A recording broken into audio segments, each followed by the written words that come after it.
everybody. It's Robert F. Kennedy Jr. here, and I cannot tell you how happy I am to be able to have this opportunity to talk to thousands of citizens in 15 countries on all the continents in the world who have come together today to protest this coup d'etat by big data, by big telecom, by big tech, by the big oil and chemical companies, by this global public health cartel led by Bill Gates and the WHO that now amounts to $2 trillion and wants to magnify and amplify its wealth and its power over our lives, over our liberties, that wants to subvert our democracies, that want to destroy our sovereignty and our control over our lives and our children's health. And I want to remind you, those of you who are not Americans, of something that every American child learns when we're growing up in this country about our history. During the Great Depression, Franklin Roosevelt, who was one of the greatest presidents in American history, said to the American people, the only thing that we have to fear is fear itself. And we grow up hearing that, but people don't really understand what it means. But it was a very, very profound warning by Roosevelt, because he saw what the Great Depression was doing in Eastern Europe, in Italy, in Germany, and Spain, where that crisis was turning people towards fascism. In the Eastern countries, where the same crisis was turning citizens and governments towards communism, and also causing the collapse of governments all over the world. And in our country, in the United States, it's hard for people to remember today that almost a third of the people in our country were completely disillusioned with capitalism and wanted to turn to communism, and another third wanted to turn to fascism. And Franklin Roosevelt wanted to preserve our country for democracy, for free market capitalism, for civil rights, and to preserve our Constitution. And he recognized that the weapon of authoritarian control was going to be fear. And when I spoke a few weeks ago in Berlin, I reminded the people of Germany of a very famous story that happened during the Nuremberg trials after World War II, when Hitler's closest lieutenant, the head of the Luftwaffe, Hermann Goering, was asked by one of the prosecutors, how did you get the German people? The German people are the most educated people in the world. They were some of the most tolerant people in the world. The Weimar Republic was one of the strongest democracies in the world. How did you take these people who were so well educated and so awakened and so tolerant and turn them into obedient slaves who committed some of the worst atrocities in human history? And Goering said, oh, that's a simple thing. And any of you can look up his quote, and I urge you to do so. And he said, and it works not just in a fascist government, but it works in a democracy, in a monarchy, in a communist government, in any government that you want. The job of the government is to put the people in fear. And if you can keep them in fear, you can get them to do anything that you want them to do, that they will turn into sheep. And there's a famous book by Naomi Klein that all of us should read called Disaster Capitalism. And that book shows, it's a historical chronology of all of the times during American history and the history of the world during the Great Depression, and during the financial collapse in 2008, during the financial collapse in Chile, for example, in 1973, during the time of the World Trade Center bombing, that authoritarian elements in a society and large corporations and wealthy plutocrats and oligarchs, wealthy families and individuals, use crises to shift wealth upward, to obliterate the middle classes of those countries, and to clamp down totalitarian controls. And of course, it's an obvious thing that people who are used to voting for their governments are not going to vote for policies that make the rich people richer, that give corporations even more power over their lives, that reduce democracy and reduce civil rights. These are not good vessels for populism. In order to transform the government so that it will reward the rich with even more wealth, the people who want to do that in the large corporations, who want to orchestrate that kind of change, have to get rid of civil rights. And the first civil right that they begin with is freedom of speech.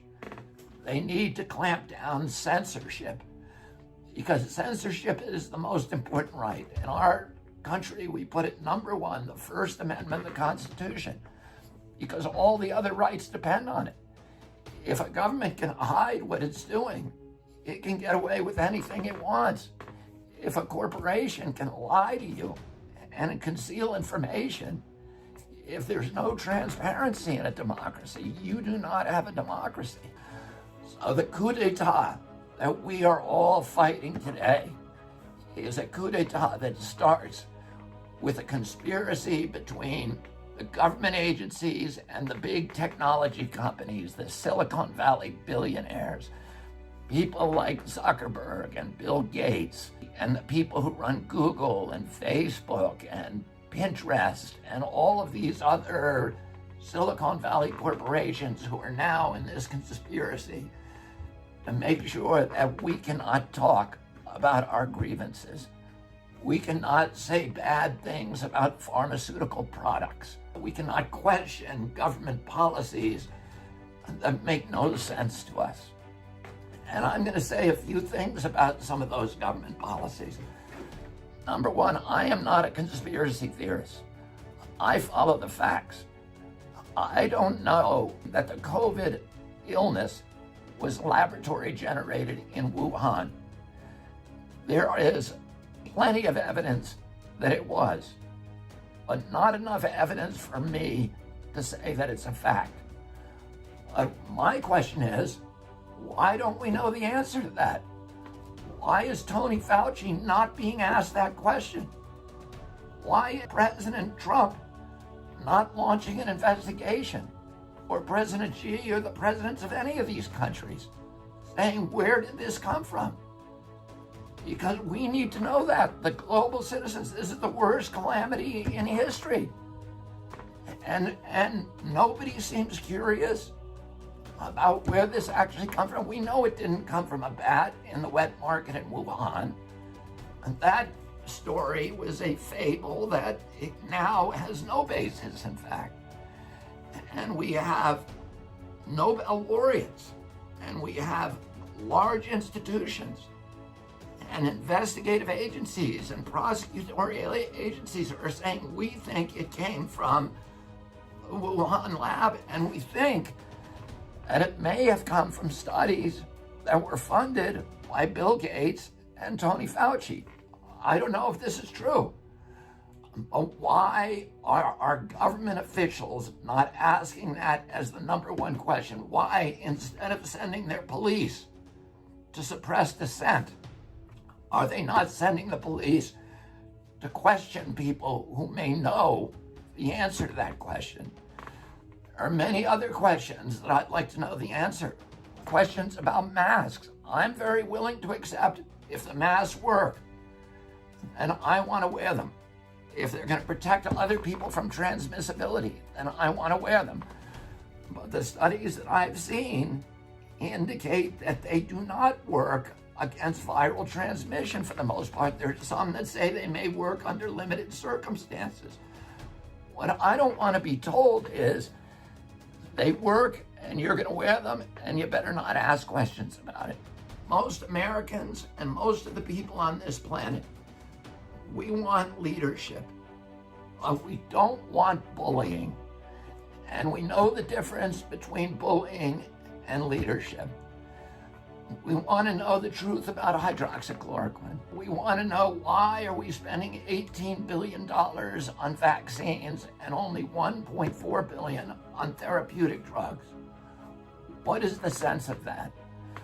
There are many, many other questions that we in a democracy have a right to have answered without being called conspiracy theorists, without being vilified as being inconsiderate or being bad citizens. And you notice the people who are getting richest from this quarantine are the same people who are censoring criticism of the quarantine. Who is becoming the richest? Jeffrey Bezos. $83 billion he's made.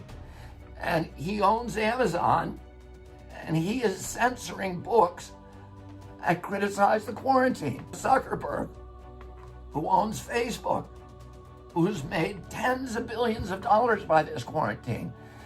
And he is censoring information that is critical of the quarantine. He censors my Instagram. He censors my Facebook. My Twitter page is also censored. And all of these people are the people who are making billions of dollars on the quarantine. And what I want to know is a simple question. Is the quarantine actually effective? We have 1.6 million people die every year from tuberculosis. We're not wearing masks. We're not on lockdown. What's the difference between tuberculosis and coronavirus? Tuberculosis has a vaccine, and the vaccine cost about $3.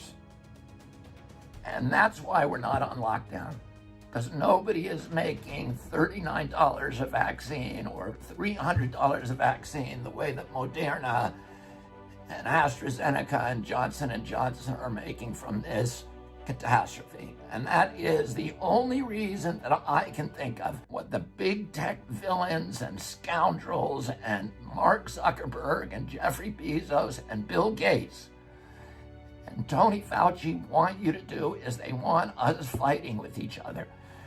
They want blacks fighting against whites. They want Republicans fighting against Democrats. They want everybody polarized. They want everybody fragmented. Because they know that if we all get together, we're going to start asking questions. And those are questions that they can't answer. Why are you getting rich and why are we all getting poor? And what's the difference between tuberculosis and coronavirus? And why are we not wearing masks for the tuberculosis, but we are for the coronavirus? And where did it all come from? And all of those questions that we deserve an answer to, and we're not getting answered. We need to stick together. If you're a Republican or Democrat, stop talking about that. Stop identifying yourself. The enemy is big tech, big data, big oil, big pharma, the medical cartel, the government totalitarian elements that are trying to oppress us, that are trying to rob us of our liberties, of our democracy, of our freedom of thought, of our freedom of expression, of our freedom of assembly, and all of the freedoms that give dignity to humanity. And the last thing that all of us need to do is we need to stay educated and informed. And one of the things that I want to announce to you today is that Children's Health Defense, my organization, with the help of many of you who are in these crowds, is launching a journal, a daily journal. And we are going to weaponize information for you. We're going to tell you what the newest science is. We're going to take all the information that is censored everywhere else, and we're going to reprint it in our publication. And you can get that every day. So if you see something that is censored, we want to hear about it because we want to put it up. You are on the front lines of the most important battle in history. And it is the battle to save democracy and freedom and human liberty and human dignity from this totalitarian cartel that is trying to rob us simultaneously in every nation in the world of the rights that every human being is born with. So thank you for your courage, thank you for your commitment, and thank you for your brotherhood. And I can pledge to you that I will go down dying with my boots on, fighting side by side with all of you to make sure that we return these rights and preserve them for our children. And I will see all of you on the barricades. Thank you.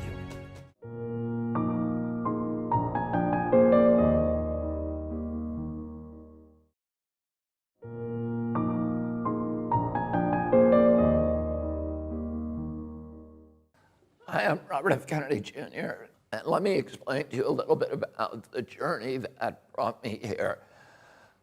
I run the biggest water protection group in the world. It's called Waterkeeper Alliance. And back in the early 2000s, I was suing big coal-burning power plants in the United States for discharging mercury. At that time, and my only concern was the impact of the mercury on fish and on human health of the human beings who ate the fish. Around that time, it came to my attention that there was also large amounts of mercury in vaccines, much larger exposures to children than any child would ever get from eating fish. And so I began to address that, and we started an organization that was trying to have a very limited scope, which was trying to remove the mercury from vaccines. Little by little, I came to understand that there were larger problems with vaccines. And the central problem, and the one we were most deeply concerned with, was that vaccines in the United States were not safety tested. They have an exemption that is not available to any other medical product. And that exemption, which most people cannot even believe, is an artifact of CDC's legacy as the Public Health Service, which was a quasi-military agency. And at the time that the vaccine program was launched, the purpose was a national defense purpose. And they wanted to make sure that vaccines could be quickly formulated and deployed in order to derail attacks by foreign countries with biological substances. So they removed the regulatory impediments, including the necessity to test vaccines, to safety test vaccines against placebos. And so my very narrow purpose in starting the Children's Health Defense was to address this problem and get vaccines properly safety tested. Because if they're not safety tested, nobody can tell you with any medical authority whether that vaccine is injuring more people than it's saving. And yet, as we continued on with this advocacy, it became very clear that there were other problems as well. There was problems with the corruption in our political system. The pharmaceutical companies had not only corrupted our politicians with huge amounts of lobbying money, they had captured the agencies that are supposed to protect Americans from public health threats, the CDC, the FDA, the HHS. They had captured the press in our country by huge influxes of advertising dollars, which had neutralized the press. And they had effectively subverted American democracy by neutralizing all of those institutions that the founding fathers of our nation had created to stand between a greedy corporation and a vulnerable child. The Congress had been corrupted. The regulatory agencies were captured. They had become sock puppets for the industry they're supposed to regulate. The press had been sidelined, and worst of all, they had passed a law in our country in 1986 that gave pharmaceutical companies complete immunity from liability. So there was no incentive for any of those companies to make vaccines safe. And little by little, we recognized that this was not just an American issue. This was a global issue. I came 2 years ago when I was arguing the Monsanto case, and I met my partner here, Senta Dupuy. And Senta already understood the connection that had taken me so long to formulate between toxics in our environment, the capture of our agencies and our political structures by those powerful companies.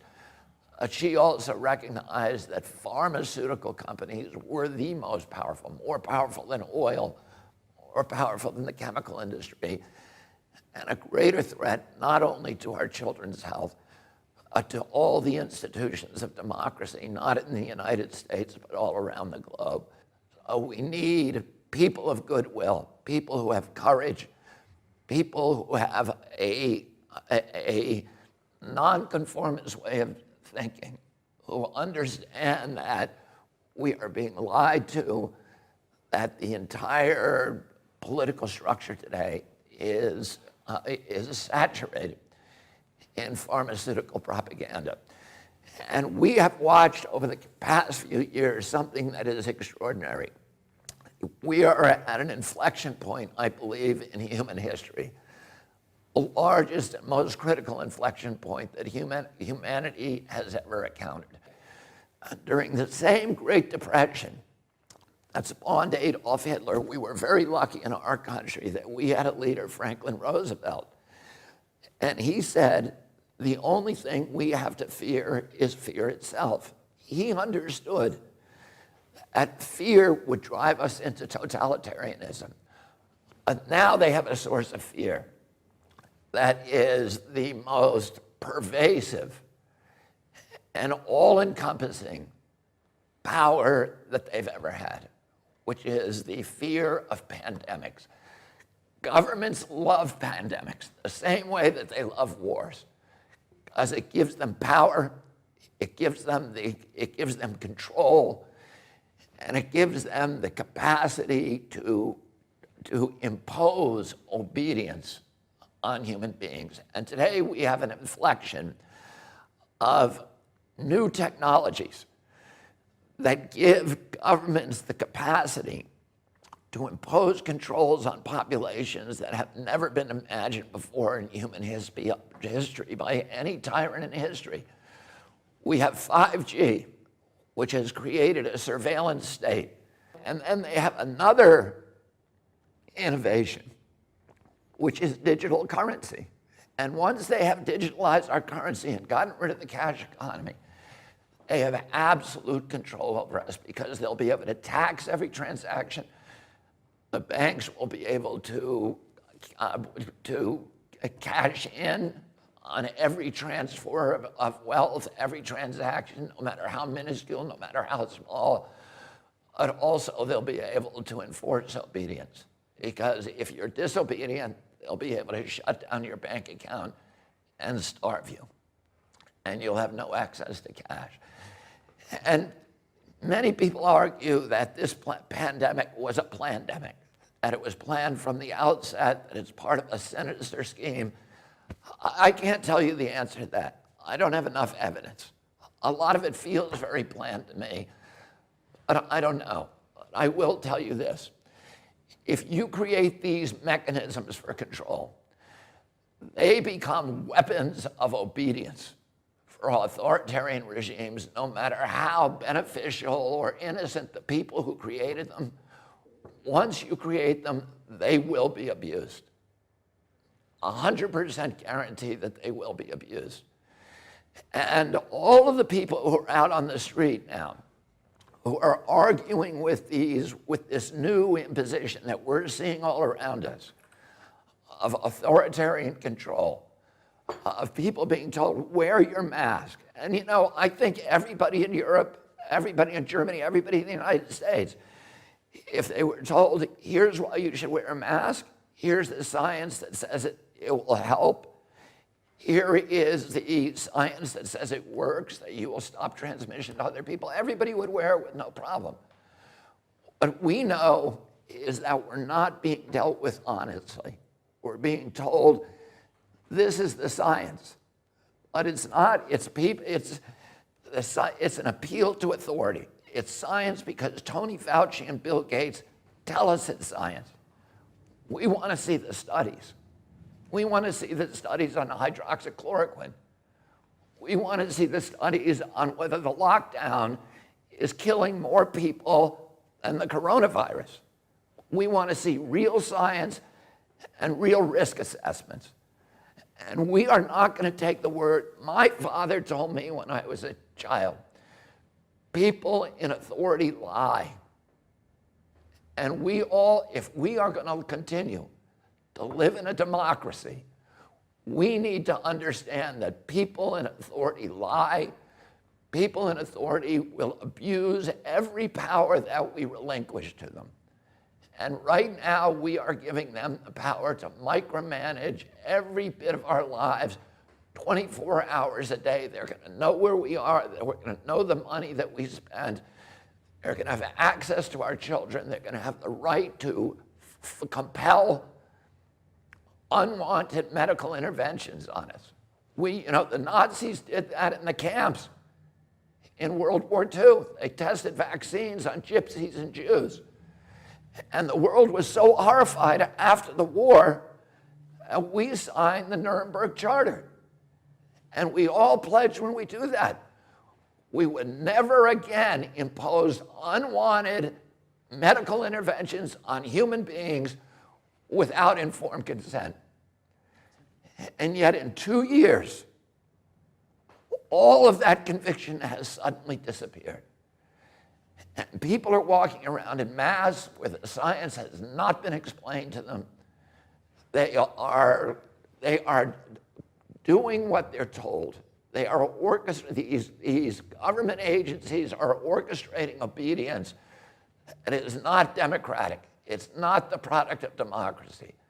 It's the product of a pharmaceutical-driven biosecurity agenda that will enslave the entire human race and plunge us into a dystopian nightmare where the apocalyptical forces of ignorance and greed will be running our lives and ruining our children and destroying all the dreams and dignity that we hope to give to our children. And the launch of this organization, Children's Health Defense in Europe, is a beachhead. It's an announcement to the world that we are not going to take it. We are building institutions to fight your institutions. And you have global institutions, and we now have a global institution. And I'm very proud of the people that I'm sitting at this table with, who are people who have the courage to challenge, to speak truth to power, and to think independently, and to break away from the orthodoxies that are enslaving so much of the human race. Thank you.